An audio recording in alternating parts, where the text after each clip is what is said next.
So I'd like to thank each and every one of you. What we'd like to do to start so we can ice break, since it's kind of warm today, which is unusual for London, we'll start from the King.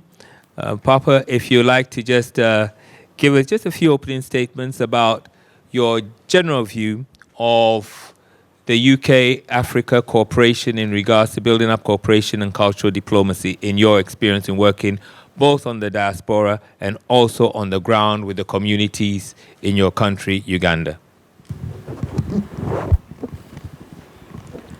Thank you. Thank you very much. I would like to start by taking this opportunity to greet everyone here and thank you very much for inviting us here today. It has been a very wonderful event and I have learned a lot myself. Lady Java, excellent. I've learned a lot from you and I would like to take this opportunity to thank my senior, Dr. Sheikh Ramzi, who invited us to be here today. Yes, Dr. Ramzi is part of our trustees, and we have worked on a number of projects in the line of human rights and trafficking of young girls. Back to your question, I would always like to answer from a traditional point of view. As a cultural and a traditional leader, we have been quite successful in getting not only the UK, but both Europe, the Caribbeans, to work together with our traditional leaders. The issue here is the politicians normally prefer working between governments and governments. And they ignore the smaller men like us who are really work with the roots, with the community. So we believe that when they make policies that affect us in the grassroots, they need to involve us. We know best our people, how they think, and how they would react to something which they do not know. So as AIDO Network, the organization that I do spearhead, we have a network of 648 kingdoms all over Africa and a following of about 3 million people. So we have used our network from the bottom to the top to change policy or even to get the government pick interest in what we are doing.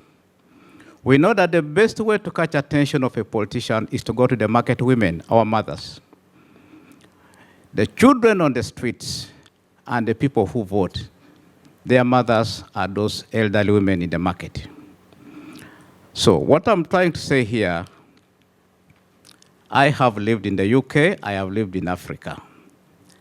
And we have been able to connect with the 648 kingdoms all over Africa. It wasn't easy, because even as cultural leaders, Nana here on my side from the Gamanche, who is my friend, the king of Accra, we're all kings, we're all Africans, different cultures. Even if we're black people, we really do not see things the same way.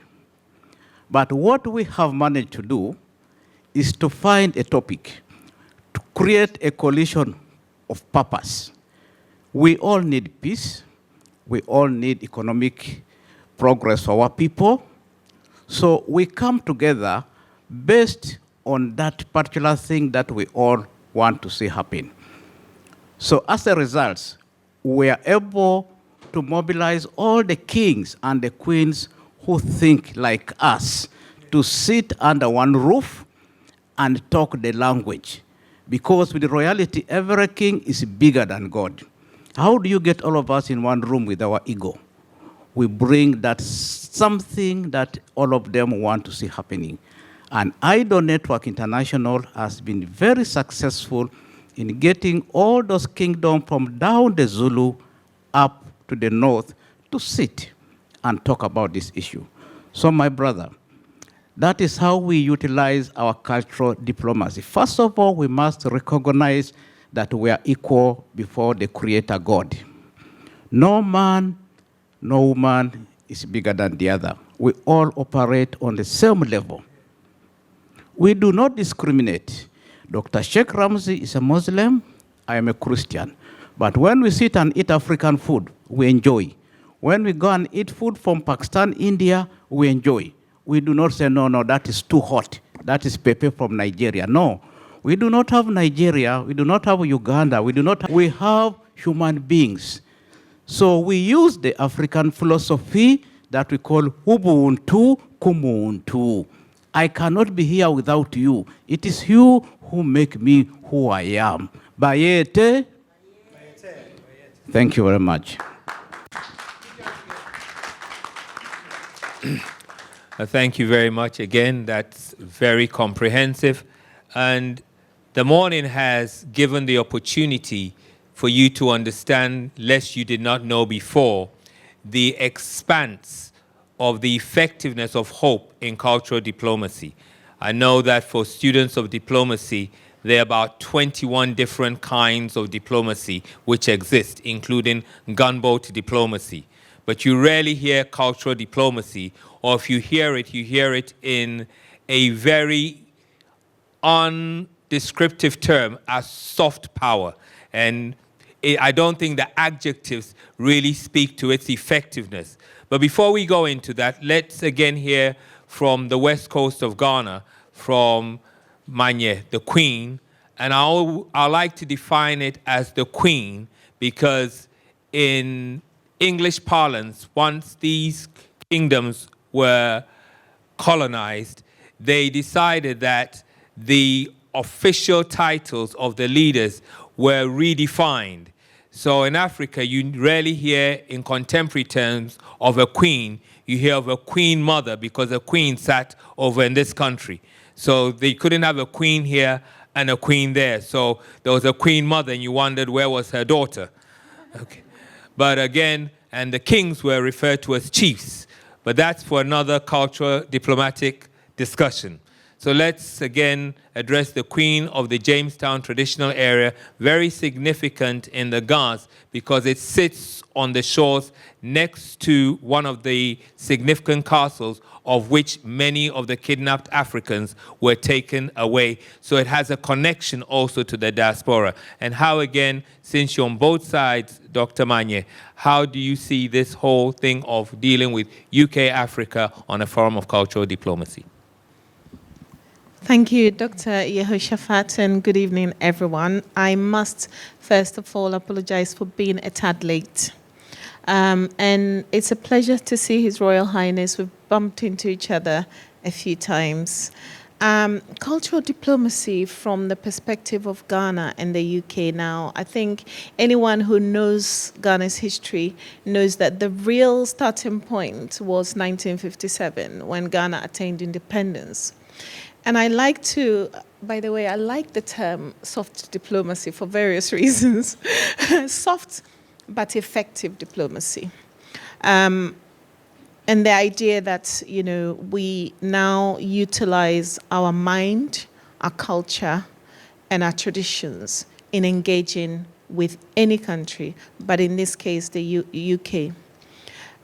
From a traditional cultural perspective, and having been involved in writing Ghana's diaspora engagement policy, having been active in changing policy that affected the African community as a whole within the UK legal framework, I now see cultural diplomacy as the engagement of what makes UK unique, marrying that with what makes Ghana unique. So removing the perception of master-servant relationship and beginning to identify with each other in terms of what makes us culturally unique. And I'll give you examples. If you look at culture in terms of the arts, we have a very unique festival I'll come to that in a moment. But looking at what is going on in the entertainment industry, for instance, you will see that Africa as a whole, especially our brothers in Nigeria, are leading the cultural the cultural charge. And they're doing that through music, through dance forms, and globally it's bringing people together because, of course, now we have the internet, we have social media. So that cohesiveness is beginning to do a lot more than the diplomats have done, which is you can see somebody in the UK who has never been to Nigeria, never been to Ghana, singing Ghanaian songs. In the same way that when I was growing up and I had to learn an English song, I adapted it with my own words. So if I didn't know what the word means, we inserted our own language in there, and it made sense. In the same way, I can see people doing that. And across social media, you see dance forms being performed by groups of young people, older people, people in the armed forces, people in offices, nurses, doctors, across the board. So for me as a person of culture, that is very interesting. And what it says is culture is beginning to make us talk to each other. Culture is beginning to make Africa, Ghana, and its respect in terms, so no longer is it inviting UK to come into Ghana, invest in something, and then UK goes away and Ghana benefits or not, depending on which part of the fence you're looking at it from. This, what we're witnessing, is a focus on engagement from a cultural perspective. And then we come to art. If you look at art in its purest form, artists across Africa are beginning to be respected for the type of work that they're producing. And then we look at diplomacy in its purest form in terms of politically. Looking at the High Commission in Ghana now, and the previous one, whom I loved, by the way, he did a lot when he was in Ghana. He was in the community and he began to learn the language. And so this is how culture, in terms of UK and Ghana, we begin to engage. And from that engagement, we're beginning to see a new narrative and a cultural shift. And for me, it's a good thing. Thank you. So we have what in the African Union has, within the last possibly 14 years, has created what they call the sixth region. And the sixth region is the region that engages with the diaspora, which is two forms of the African diaspora. First, the involuntary diaspora, which were those who left the African shores from around 1442 in the transatlantic slavery. And then the voluntary diaspora, those who left post-independence or weren't taken in ships, but came to rebuild after the collapse of the United Kingdom's infrastructure from the Second World War. But knowing that the second and the third generations have now become domicile or identify with these lands rather than the lands of their origins. So, in as much as we do have two royalties, we also have another royalty from the African diaspora, from Jamaica, but grown up over here. And the beauty of the phenomena, as you sit to see this, for those who have never known Africa beyond the lovely films of Tarzan and a man telling a woman, shut up, you don't know how to talk, and this thing, you're beginning to see the expanse of the African genius right in front of you beyond drumming and dancing. So like Sister Norma said, and she's also a member of the ICD, the advisory board, which has over nearly 40 presidents, former presidents, on that advisory board too. So you're beginning to now see another scope through cultural diplomacy of the potential. And before I introduce her, it's only because the landscape of Africa has always been seen through aid, not through trade or complementary partnership. And it normally causes a beggar mentality to form, that every African you see, you feel that they're coming to either steal your trainers or beg you for a penny here and there. But now you're seeing a mind more than bodies. So as she explained PPC, what did you say? Potential or former? Prospective parliamentary candidate for one coming out from a background generational of a kidnapped, traumatic African to again be able to reconstitute and stabilize what they bring to humanity and be very, very successful professional over here. Again, Norma, in your experience over here, and you've been, listen, you did say you speak, what, 3 European languages, French, German, and English. What do you see in regards to the UK and the broader African family, not only on the borders, but also in the diaspora in terms of cultural diplomacy? Okay, let me start. First of all, I am the first-born descendant of African slaves.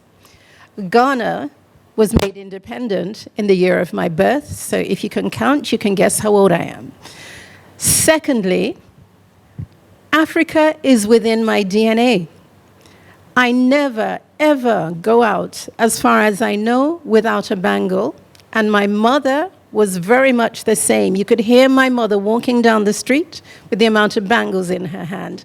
I did not understand why or where I get this form of presentation, but it's in my DNA. If you have a look at the African sisters, and more importantly, His Excellency, this is who we are. We are proud people. We are beautiful people. And we have so much to give.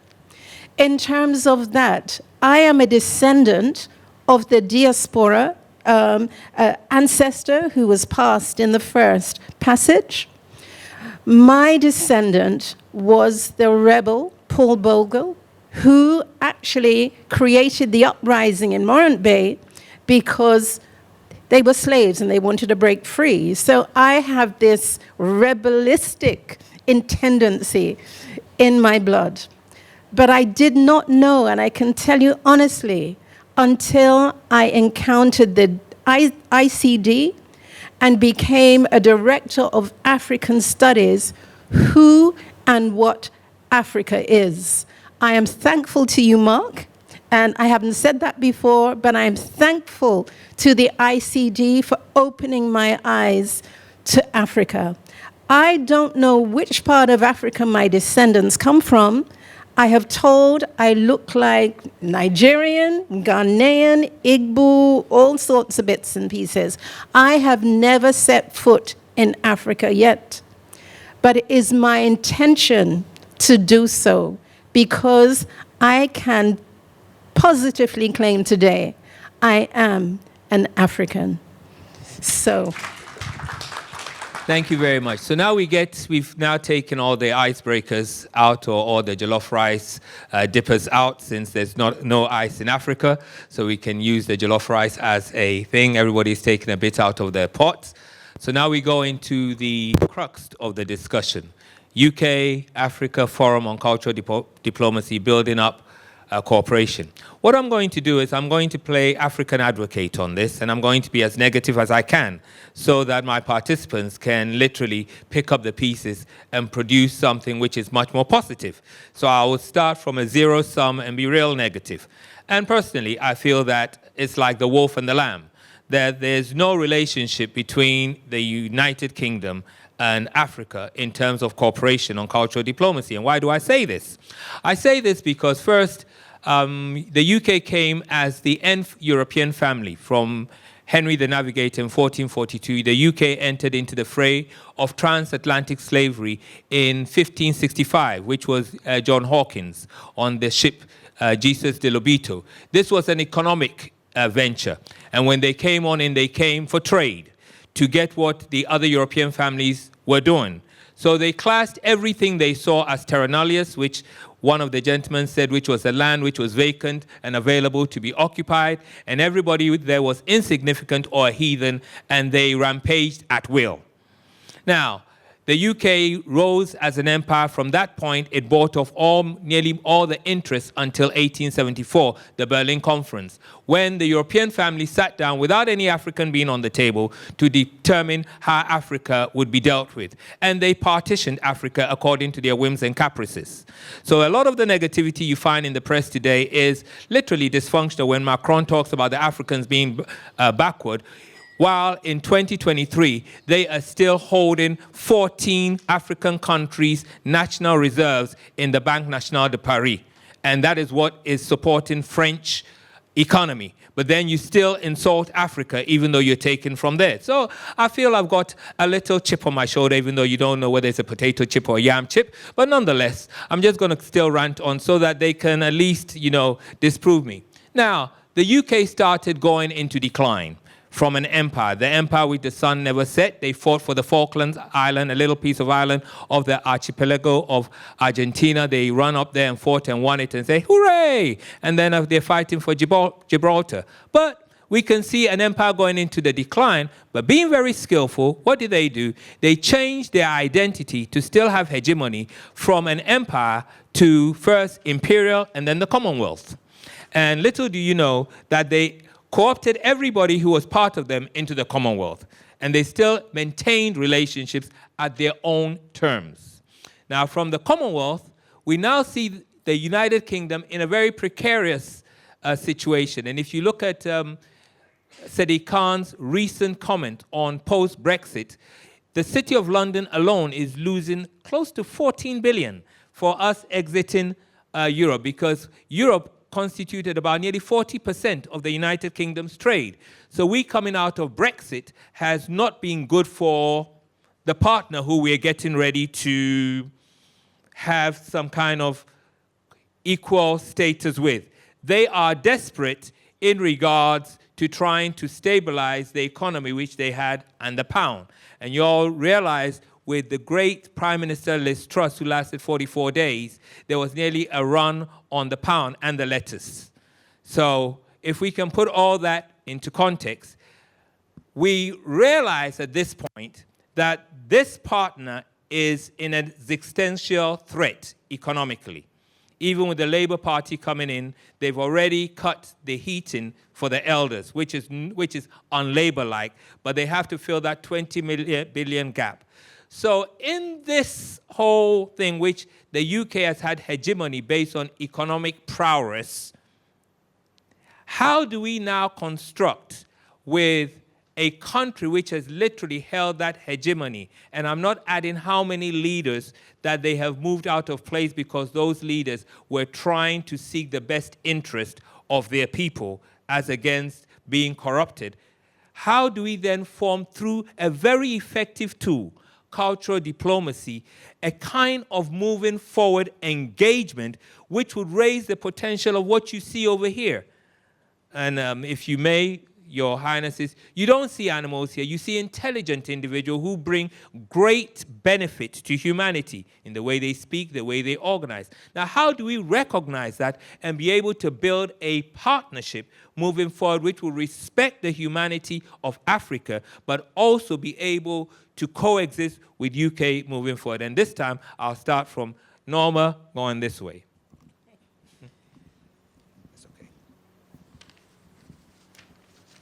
Sorry, I was in Germany when the African kings came over and asked Germany for their land back. And during that time, I noticed that in the press, there was no information whatsoever in the Zeitung in respect of the fact that the African kings had come to Berlin, the site of the national conference, to ask for their land back. Africa has been sidelined to the point of oblivion and to the point where it is seen as a very, very poor country with the begging bowl, asking the West and Europeans for money for everything else. Africa, as I know now, having been born here as I'm British, and all I could see on the TV, and the only thing that I could relate to Africa was the famine in Biafra. That was my idea of Africa as a poor country. I have come to know that Africa is outstandingly rich. It has a host of intelligent people. It has a host of opportunities within the African society that are not afforded and are not breaking free because Europe and the Western world has a hold on Africa. We've only just stopped paying a debt to the UK government that was given to Africa by way of a loan, and that's taken many, many years. The only thing from my eyes that I can see as a British citizen and someone who's grown up here with diplomacy, with governmental structures, etc. I've been a sort of running for an MP. I didn't get very far. I came 4th out of 9 people, so it was very good. But in terms of that, the only thing that I can see, and His Excellency did say at the beginning of his speech, is bringing the African kings together to form one big, hopefully, conference and union. I think Gaddafi tried it, but there are so many that are coming up, and the only way that I can see for Africa is to come together as one country, one currency, one parliament, and that's what I can see. So if I'm wrong, I'm wrong. But that's my vision as a European for Africa. It's up to the African nationals to challenge me and write me on that. And I hope that I could see this within my lifetime. I didn't think as a student when I was campaigning for freedom and the freedom of South Africa that I would see that in my lifetime. I was campaigning for the freedom of Nelson Mandela. And I didn't think that I could see that in my lifetime, but I did. But I hope that at the age I am now, that I can see one united Africa. And that is my view. Thank you.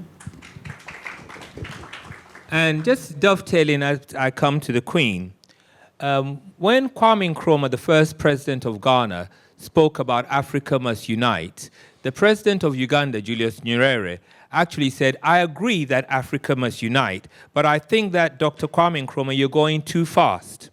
Years later, he recanted, or he turned around and he said he actually felt that the pace was needed because Ghana was setting up the infrastructure to show that Africa had the capacity. And Africa, again, is not a country, it's a continent. Let me just correct that view. No, you didn't say that. It's a continent.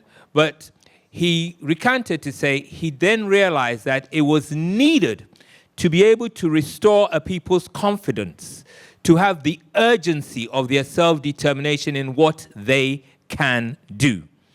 And little do you know, in fact, when I was growing up, I was born here, but my father, when he finished his education, he went back to Ghana. In the schools, in the primary schools, we had don't speak vernacular, speak English. And if you spoke vernacular, which was the native language, you actually got whipped or you got caned. So my uncles used to come and take me out on Christmas if they wanted to make money. They came to ghost us out of the house and took us to all the relatives because we were like the fancy royalties because we could speak English like a parrot. And we go, oh, let's say speak English. And they'll give my uncle some money and it made them real cushy. But to give you some background before I come to Manya, because again, they're working on the field, Africa, according to the economists of the UK, has over 3,000 different communities or kingdoms or nations, bloodlines, which is the highest in the whole world in regards diversity. China, with over 1.4 billion, only has 16 bloodlines, as against Africa having over 3,000. And this is the UK economist, which means each community, as the king says, has its own view of the phenomena of reality and how it engages successfully or ecologically with it. We've got to consider that. Second, a third of the arable lands in the whole planet are on Africa. Third, if the mines in South Africa close, in fact, they determine the value of the stock of 6 stock markets in the world, just the mines in South Africa alone. And if Africa closed its gates and did not export for 1 week, the economies of the whole world would crash. But at this particular time, as I come to Manya, His Highness would vouch with me, Africa is still participating from colonial times to this times, whether it's from its tertiary education or in its production as a primary producer and not a producer of goods or resources of value, which would be secondary, which is what all the world goes by. As such, Manye, with you working, how have you been able to navigate these great geopolitical pitfalls and still be able to maintain your mental health and the optimum contribution in a balanced, culturally peaceful relationship? Thank you, Dr. Yehoeshahfaht. Again, I think I broke protocol when I started speaking, and it is to bring greetings from His Majesty, the King of the Gar State, King Takite Kochu. He'll be here in October, and I hope most of you will have the opportunity to meet him. Now, to answer your question, I'd like to tell two story experiences and make one observation. When you introduced me, I was introduced as the Queen of Jamestown. Now, Jamestown, as a traditional area, is under the Gar State. So His Majesty is my king, but I am a paramount queen. And it works a little bit like having the UK, having perhaps London, and then having Chelsea, having Richmond, Tottenham.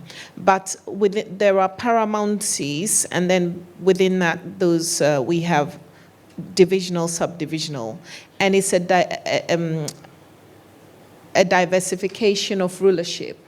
So we have a decentralized system. Before we adopted the Western-style democracy, we had a decentralized system of government. The idea being that the king will not be able to rule to the grassroots. So we had to have emissaries and leaders within each community that report through the hierarchy. To my experiences, Jamestown, the name of my community, and it's made up of over 100, I think 102 towns precisely. So if you consider that in traditional terms, it's quite vast. The name Jamestown bothers me a little bit, especially within the context of this conversation, because the community was named after King James, because the British, as a doctor mentioned earlier, much of the slave trade, because we're a coastal people, much of the slave trade came through I call it capital community. And the lighthouse is still there. And my palace actually was built by the British. There's a great big cannon as the symbol. The cannon, actually, it's not here. The cannon, the tortoise, and the crocodile. So the name Jamestown bothers me because it's a remnant of colonial rule. The name actually is Ngleshi. And Ngleshi means Ngleshishi, the place where wealth resides. And so most of the time, I prefer people to introduce me and say the Queen of Ngleshi. But that gives you, and that's my observation, and it gives you an idea of how far we have come in terms of perception of our royalty and rulership. Second experience, I was invited to a function where I was speaking, and the MC stood and declared that after Queen Elizabeth, there's only one queen in the world left. And they were referring at the time to Queen Margaret of Denmark. And I sat there silently, and I thought, how sad that I am the special guest of honor. And I'm sat there, and somebody makes such a statement. It's a blindness to African royalty and its effectiveness. Now, I had to educate, when given the opportunity to speak. And what I would like you to take away, if nothing else, is an understanding that the perception of what African royalty is not what you read in newspapers. It's not always this Eddie Murphy-ish, perception. Some of us work really hard, and I always say to people, in terms of working within this environment, if I wanted to run around in a Rolls Royce and put on as much gold as I want, I could easily do so, but then my people suffer. And I come from a community where poverty is a real issue. And I said I will speak about our festival. I will do that later, and I'll link it to why it's important that I don't live that kind of extravagant lifestyle, but I use my intelligence, my skills, my qualifications to make real change. Second experience, I spoke at the House of Commons. And as I came out, a group of people excitedly ran to meet me. And they said, "Oh, I like your costume." And the second thing is, "You remind me of the Morris dancers." And so here we are. Here we are. His Royal Highness mentioned ego, and I try when we need to educate, not to allow ego to get in the way. But it was very interesting that they didn't take time to ask me, "So why are you dressed in the way you are?" Now, we have different forms of regalia. This is simple because this is a conference, and we have the ceremonial regalia. So I was in one of the simple regalia. And they didn't ask, "Why are you dressed in the way you are?" for me to say this is the reason. But immediately it was a costume. And immediately, I don't know what the relationship between this regalia and Morris dances is, but that was the closest possible thing. And for me, the irony of it did not, it wasn't lost on me. The insults, the inferred, even if unintended, ignorance and insult did not go unnoticed. And so how do I navigate all these things? Like I said, I try not to allow ego. I'm very conscious of the fact that I have to preside over a people who are poor. And so to turn up, I have to turn up, again, with my skills, my qualifications, my intelligence. And that means if I'm in this environment, apart from working as a queen, presiding over my community, I have to also sometimes jump in civilian mode and go and manage multi-million-pound assets for wealthy people in order that I can support my community. And people ask me all the time, "But why are you here?" Interesting question. I always say, one, I was here, I had children, and I won't bore you with how we get nominated to be kings and queens in my culture. But I was here, I didn't know I was going to be it, basically, due to the nomination system. And then I became queen. So I had to work on both sides. But secondly, my people here also need a shepherd. There are people here who need to be linked to their culture, who need to be linked to the UK system and have people like me advocating on their behalf. And I navigate it by being very, very aware of who I am, who my people are, the British system, someone who has helped change British policy on immigration, to be able to be aware of the current issues that affect the global African community, but more importantly, my Ghanaian community. I do that by being able to listen, to understand, and to be able to utilize that understanding towards furthering the cause of my community. I do that by realizing that if we were given a stepladder, and on one side there was a mat, a fall prevention mat, and on the other side there's some slippery slime, and we were all given the same starting point, me and my people have been told to walk on the slippery side of the ladder. Everyone else has a firm footing. And in doing so, I can be able to then hold my people up and say, "Come with me, let's hold each other so we don't fall together." And that is how I navigate being in this environment and working, and being in Ghana and working as a queen. Interestingly, when I'm in Ghana these days, they say "blofo manye," meaning I'm somewhat westernized, but but they also recognize that I'm incredibly traditional. When I'm here, of course, I'm traditional, and I'm an African. And so navigating it is very important to me, and this is how I do it. Thank you. Well, we come into His Highness, and then we like to open so it's interactive. So before we come to His Highness, again,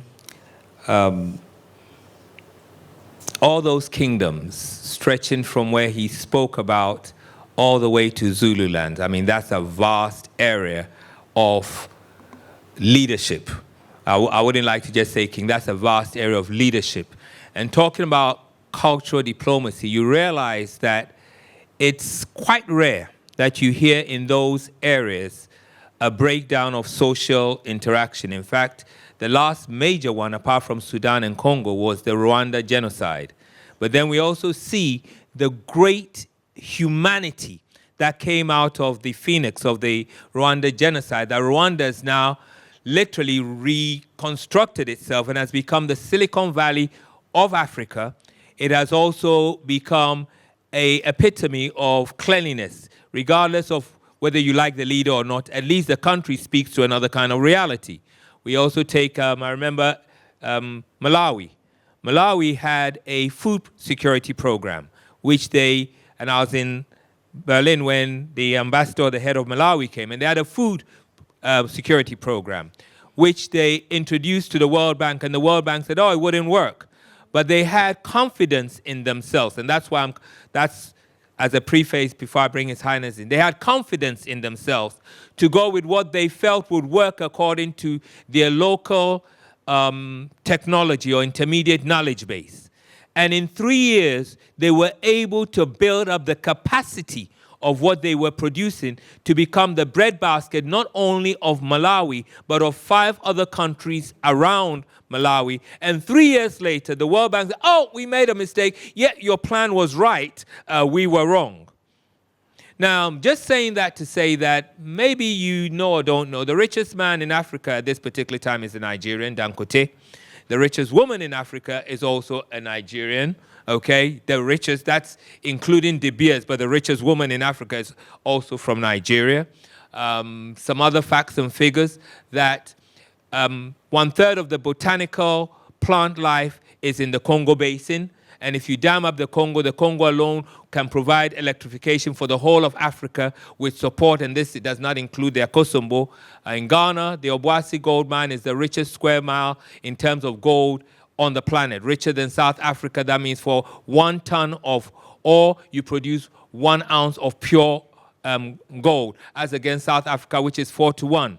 So when I went into Ghana this year, which again brings me to have to lean on His Majesty's expertise, when I got out of the airport, Mark, as culturally dumb as I was in diplomacy, I came from Britain, which was cold in February, wearing a cashmere coat, a turtleneck, and whatever it was, and I walked into 29 to 34 degrees heat. And it was a good thing that my taxi driver didn't come, because I came out thinking I was well-dressed, seeing people in flip-flops and others, and then when I started sweating, I realized I was culturally inappropriate, or like they'll say, a faux pas. I was literally the fool, on display, thinking that I was well-dressed. And at that particular time, I had to eat humble pie, cultural diplomacy, to say I had a lot to learn from my Ghanaian brothers and sisters. Because whether they were in flip-flops or this thing, they had learned the ability, His Highness, to survive. Under the conditions that they had been served, they didn't complain, they survived. Before I bring him in, I learned some other things. In Ghana, they've changed the educational system from the O-levels, the GCSEs, to junior secondary school and senior secondary school. But some Ghanaians don't like that educational system because it has no validity internationally. So what they've done is they take their children to take the British system, because then you can go to the Harvards and others. Now, this is in Ghana, and I was surprised. So, King, you'll be able to help out as you explain. In Ghana, when they take their children to these private schools, in Ghana, they've not left Ghana, they pay the equivalent of $10,000 a year in Ghana without leaving Ghana to educate their children in Ghana. $10,000 a year.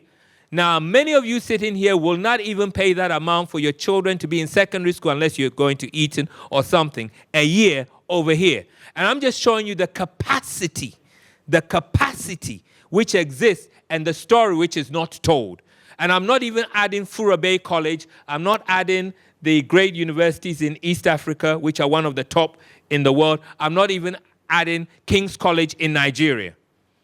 So now with 46, with the great kingdoms His Highness engages with, how are you able to, again, bring them together, navigate, and have a very harmonious relationship that is moving forward in the optimum using your African, like you say, Ubuntu of cultural diplomacy? Thank you very much, Professor. Thank you, my Queen and Doctor. Let me go straight to the point. There is something I would like us to agree here. There is a lot we have benefited from the United Kingdom and other Western countries. Now, as traditional leaders, what is missing here is how do we relate with the Western countries so that it is a beneficial relationship, not master to slave. We preside over square miles of land with gold and diamond under our feet, and we are asking for donations, school fees. Why are we not getting the knowledge and the skills to empower our own people? This is what my organization is engaging the kings while relating with the United Kingdoms. I have a lot of land. I say I have no money. I've got 2,000 cows. I say I'm poor. Why don't I transform what I have into something to educate my people, my community? One king has too much. The people are poor. How do we transform that kind of mindset to today's kind of thinking? So what we have done is to engage with those kingdoms that think outside the box, bring their own who live in the diaspora, who are able to communicate with them in the language that they do understand. The challenge we had here, first of all, was about superiority. When Asante Hene is speaking, nobody speaks. When you're in the Zulu land, nobody is a king. There's only one king. All the rest are small boys. That is the protocol. So we decided, why don't we work towards one purpose that will benefit all our people? How has Asante Hene succeeded in going that far? Why is the Zulu succeeding? And why is Oweri failing? Why is the Gamanche presiding Accra, the most expensive city in the world? How does he do it? So, learning from each other, we're able to sit and say, okay, why don't we preach this particular language? However, we've got an issue here. Back to your question between the relationship between United Kingdom and Africa. There is this issue of the colonial crimes, which now has picked a lot of momentum. Madam from the Caribbean, I don't know whether you know about CARICOM Reparation Commission. You know about Sahila Beckles? Okay.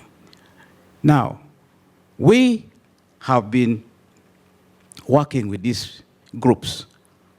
At the moment, we have what we call the third journey of reconnection, where the Caribbeans, the descendants of Africa, who have tested for their DNA and they found their location in Africa, they come to us.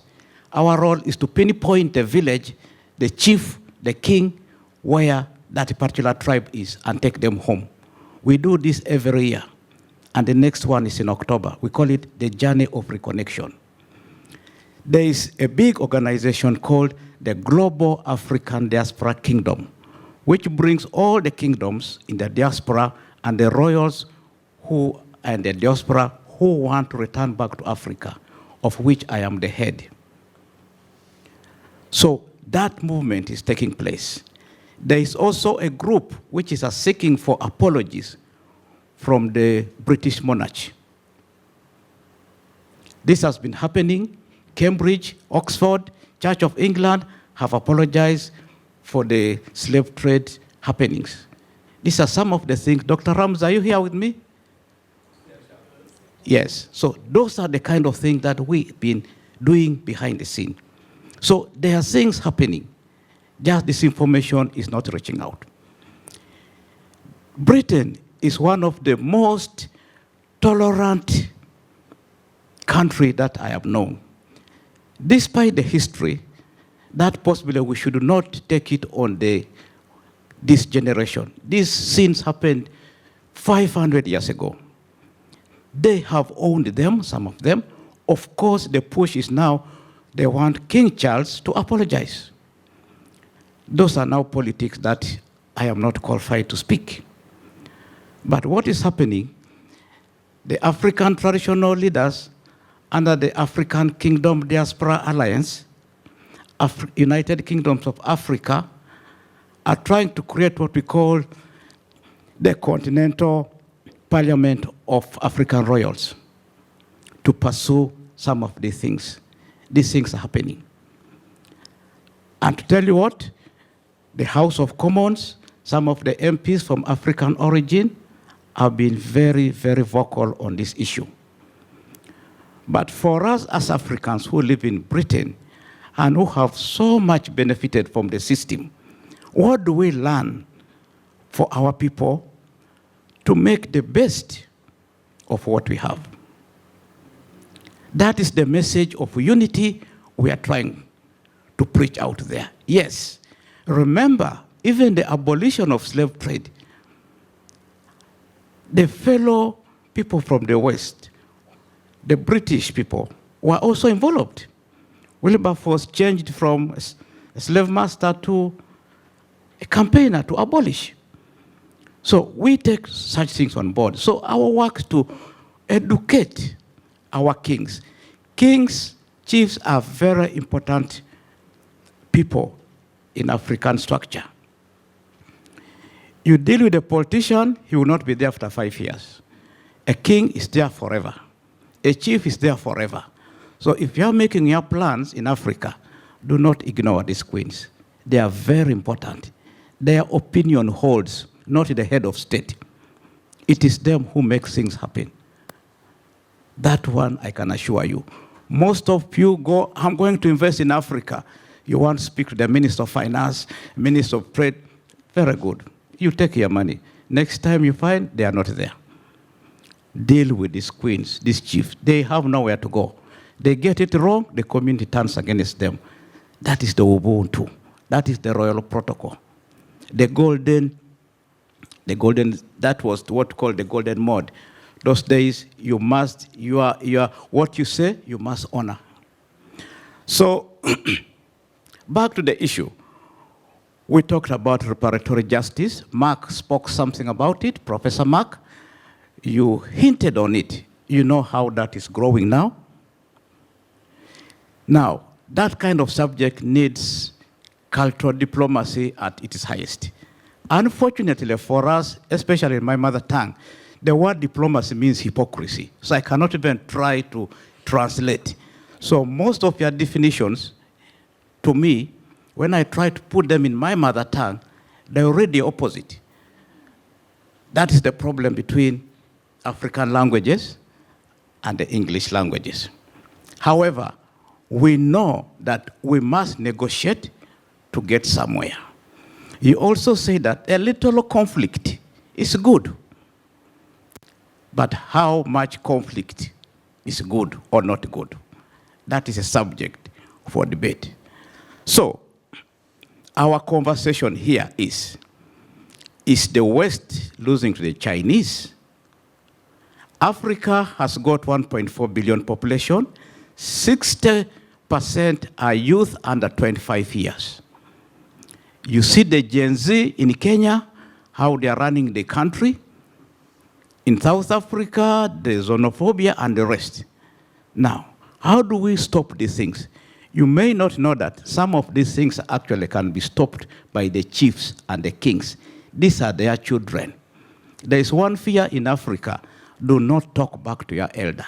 Do not insult your father.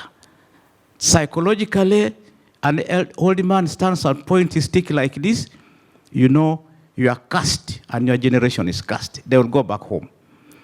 Politicians do not exploit these negotiations with us. If you involve the elders, if you involve the kings, if you involve the chiefs in this kind of political rebellions, things will change. So, my reasoning here is, despite the past, we who have seen the light, who have benefited from the Western education, how do we transform this education for the benefit of our kings, who is a big man up there overseeing 100 square miles of land full of gold, and his people have no food, don't go to school? How do we help them? How do we support them? So, for me, for my brothers and sisters who live in the diaspora, not only in Africa, even in Asia, how do we use the education? Truly, Britain has done well in research, in innovation. How do we tap that knowledge for the benefit of our people? How do we be each other's keeper? Ubuntu. Let's not seek revenge, but let's work with those who have done it to learn from them how to do best. Of course, what would be asked? Okay, UK, Britain, America, we owe you a lot of money. Why don't you forgive those debts? That is part of reparation, I would ask. Remove those debts, because the African will say, you took our goals. You enslaved us. That's why we are poor. So that conversation calls for international cultural diplomacy. So my brother, this conversation can take months and months. Bayete, thank you. We would like to take, the Queen would like to just add some rejoining statements, and I know its time is well gone, and then we'll open the floor for brief interaction. This is a conversation that has not ended. We've actually just stimulated some aspects of it. Queen, please. What I wanted to say, in addition to what His Royal Highness said, is we need to get practical. We know we have talked about some of the challenges, how we navigate them, but in practical terms, I think all of us on both sides of the conversation have a duty to facilitate, from a personal perspective, a mindset switch. From the African perspective, it's realizing that even with the challenges, there are opportunities. And we need to take responsibility for our children, their education. As Doctor said, it's not only, it's good to have a Western style education, it's marvelous because it opens doors for you, but they need to be culturally educated. They need to understand and have a sense of what their heritage is. So when they go to school and they turn up in their African wear and someone sniggers and someone begins to laugh, they can stand firm and say, this is why I'm wearing this. My son went to a school called the London Oratory, and he was the only black boy in his class. And his name is Nana. And if you're African, you know Nana immediately tells you something. And the students began to laugh at him and said, well, no, his house mistress said in German, Nana means old lady. So the students began to laugh. And my son was bold enough to stand up and say, actually, Nana means prince. You need to educate from a point of view of heritage inclusion, and ownership. Secondly, we must stop teaching our children that being poor is a virtue. I don't care what religion you come from, what religious persuasion you come from. There is a difference between humility and poverty. And I think too often we teach our children that to be humble means to assume a mentality of poverty. It's wrong. We need to develop children's mindset to be able to play on a global platform. Thirdly, we need to build beyond the history, as His Royal Majesty said. We need to begin to diplomatically and culturally train our children to engage better. So whereas we are owning our heritage, we need to be able to have a conversation at a level where it's safe for others to ask questions. So others don't fear, well, if I say something wrong, I will be attacked. These days, social media says cancellation. I'll be cancelled. We need to have safe spaces to have safe conversation. I believe passionately that education and change comes from the ability to educate someone who will then hear you, understand you, and be able to engage with you better. Chano Manyaba. Yeah. Thank you very much. So we're getting ready to open out. We'd like to do just 2 short disclaimers, and then we're going to open it out first. The concept that Africa is overpopulated. Again, like King said, there are 1.4 billion people in Africa. China has 1.4, India has 1.4. If you look at the landscape of India with 1.4 billion people, the landscape of India is equivalent to Mauritania, Algeria, and the Democratic Republic of Congo. So it means that you can put all the people in Africa in Algeria, Mauritania, and the Democratic Republic of Congo. Africa is about 54 countries, and that's just 3 countries. So 51 countries will be without people. So I just wanted to move that quickly out of the way, just in case that would come. The second thing is on protocols of health. And you've heard of K-pop, which is Korean pop, and you've heard of Mpox, which is the monkeypox. And the news which is coming, most of these diseases originate from, thank you very much. But you never hear most of the protocols which are able to keep these diseases at bay or neutralize them also come from African pharmaceuticals. You never hear that. With COVID and everything, you never saw the great amount of deaths like you saw in New York or you saw in this country. So on a base of cultural diplomacy, we've got a lot to learn from one another in terms of our success stories.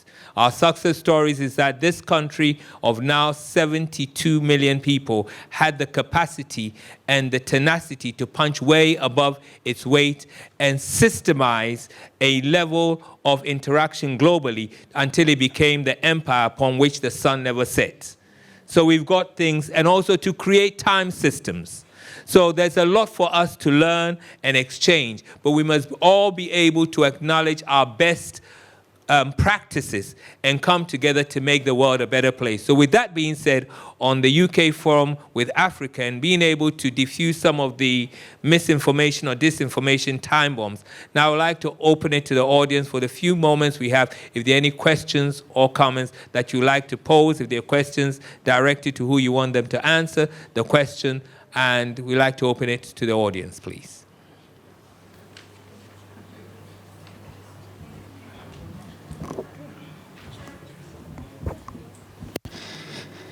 Thank you, Your Royal Highnesses and doctors. My name is Padon Tefumane, originally from Zimbabwe.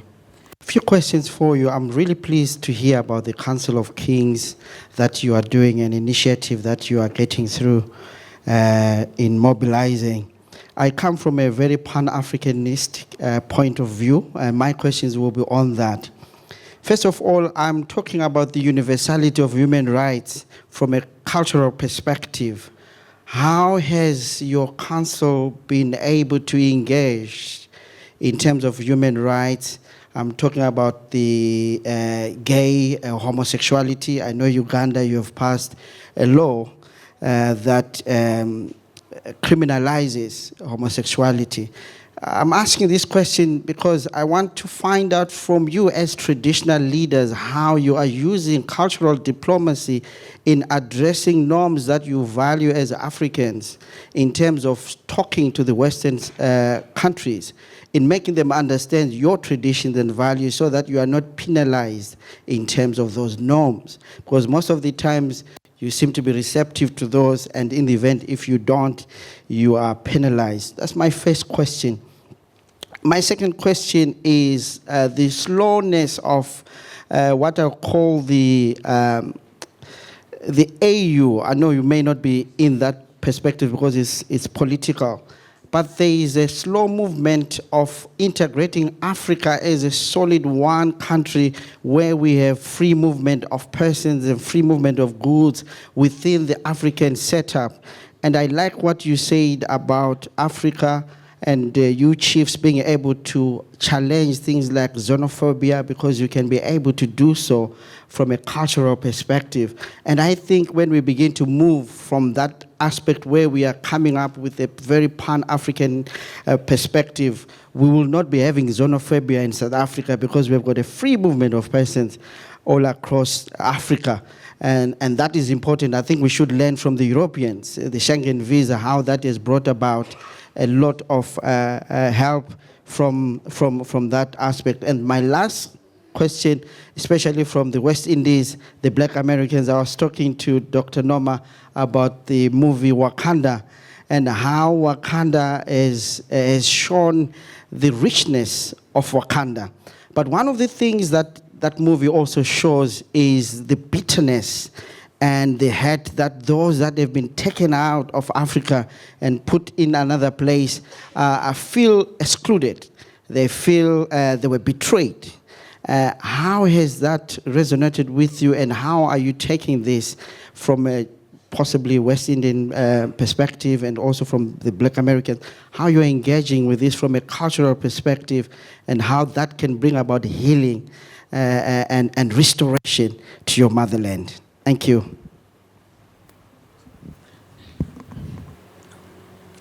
Okay, Zach. Excuse me.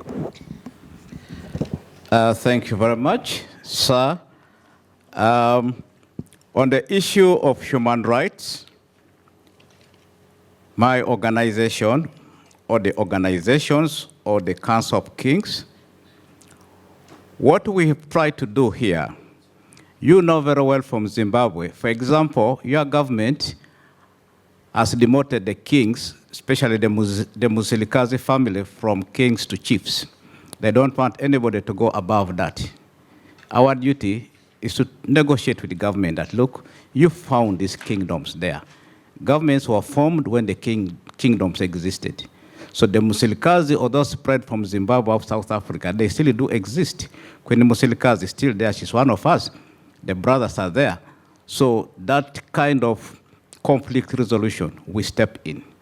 We've got what we call the FGM, female genital mutilation.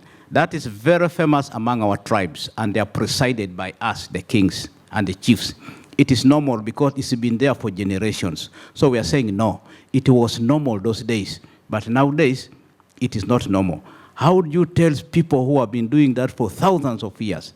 So we have to use cultural diplomacy, first of all, to make friends with them and explain to them, look, yes, it is true. In our culture, that was okay those days. But nowadays, it's not good. It's illegal, and you're abusing the girl's human rights. Child marriages, it's normal. You are given a daughter as a present to marry underage, presided by the king. That's very good.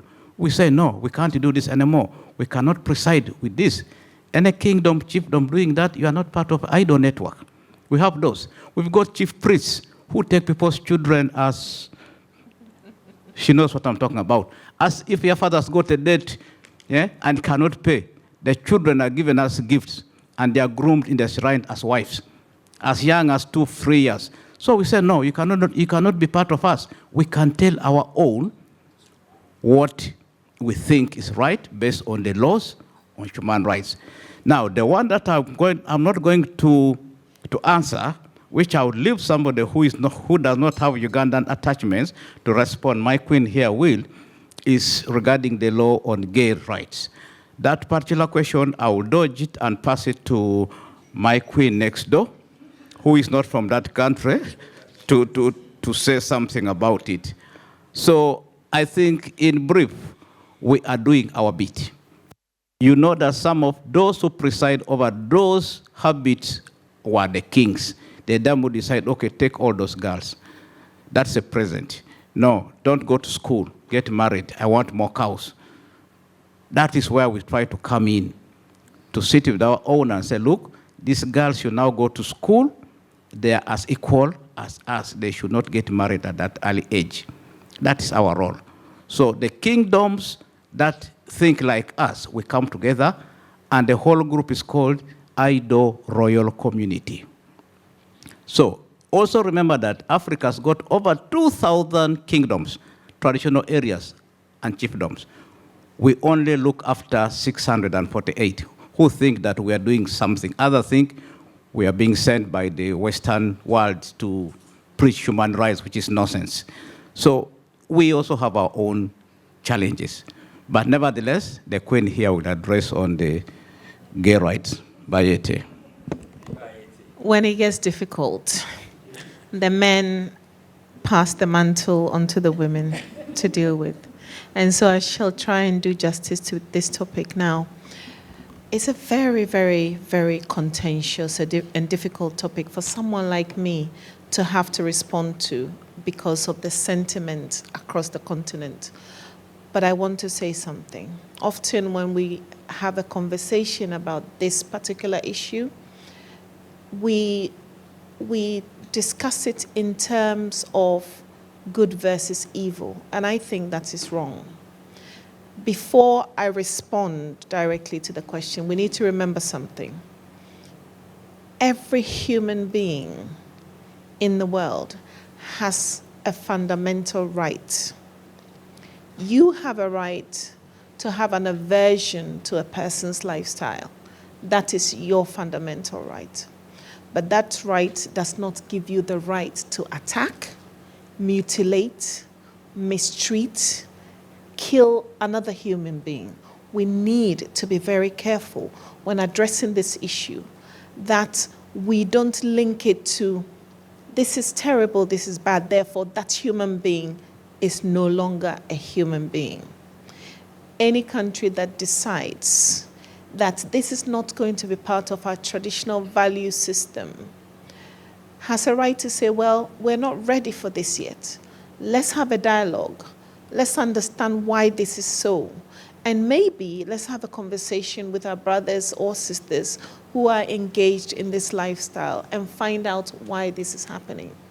What I vehemently oppose is the idea that a human being who has made a decision, whether I like it or not, to lead a certain lifestyle must automatically be killed, be brutalized when they're not, or if they're not causing harm to another. If they're not causing harm to another. And it raises the question of humanity. What is it within the human condition that made somebody determine that because I'm black, I wasn't allowed to vote and I had to be a servant? What is it that makes another human determine that because of someone's lifestyle that they do not like, be it religion, be it sexuality, be it race, they deserve to be badly treated? And if you start with that fundamental question, then you hold a mirror to yourself and then you begin to realize that a lot of it is sensationalism. No, you don't have to adopt it. No, you do not have to like it if you don't understand it. And no, you do not have to accept it.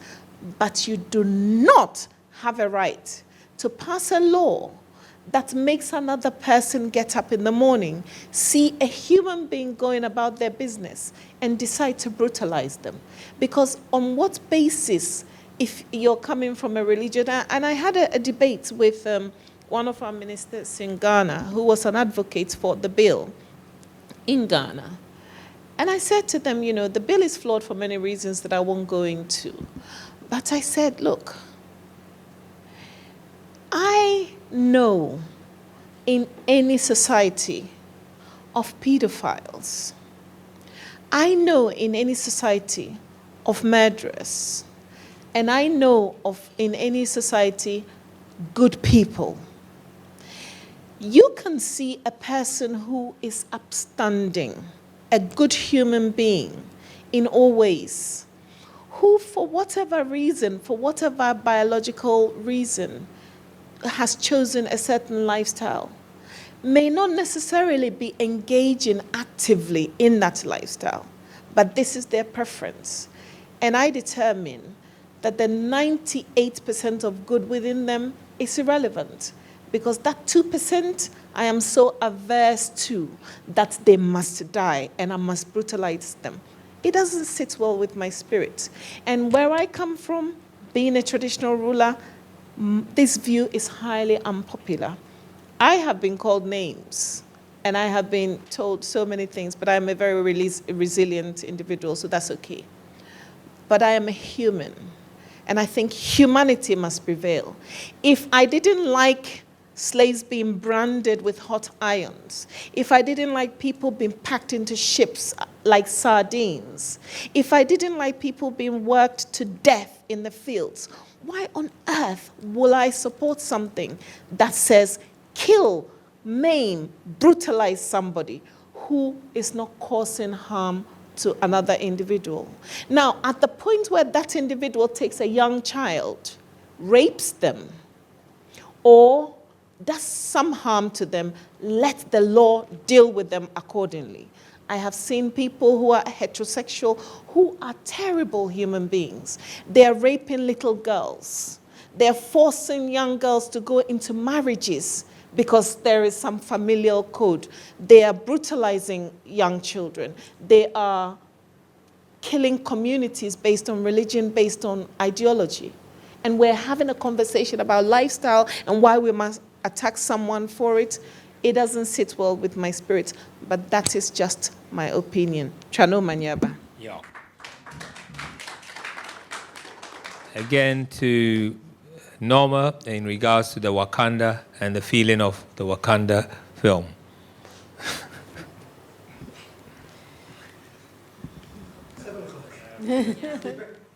I'm going to be very, very quick. Having grown up as a European, a British European, the first descendant of Jamaicans, and had no links to Africa, I grew up with the image of the Caucasian as the image of beauty. My dolls were Caucasian. Every image that I saw on the TV was Caucasian. So, okay, that's an idea of beauty. I didn't feel that I was anything until quite recently you see Naomi Campbell, black models, etc. And Disney has actually got one black princess, Princess Tamara, or whatever her name is. I have 4 grandchildren. I have 3 young sons, well, men, my sons are now men, and I have 2 granddaughters and 2 grandsons. I have brought my children up personally on African history. I had to teach them that. They went to public school. They were not taught anything about black history in school, King Henry VIII, etc., etc. I taught them black history. In terms of that, my grandchildren, I am having the role as the elder in my family of teaching my grandchildren black history. And the film Black Panther, yes, showing Wakanda, was an eye-opening event for not only my generation, but my children's generation and the generation of my grandchildren. It showed us that Africa is, even though it was a fantasy, but it showed the richness of Africa. It showed the possibilities of Africa.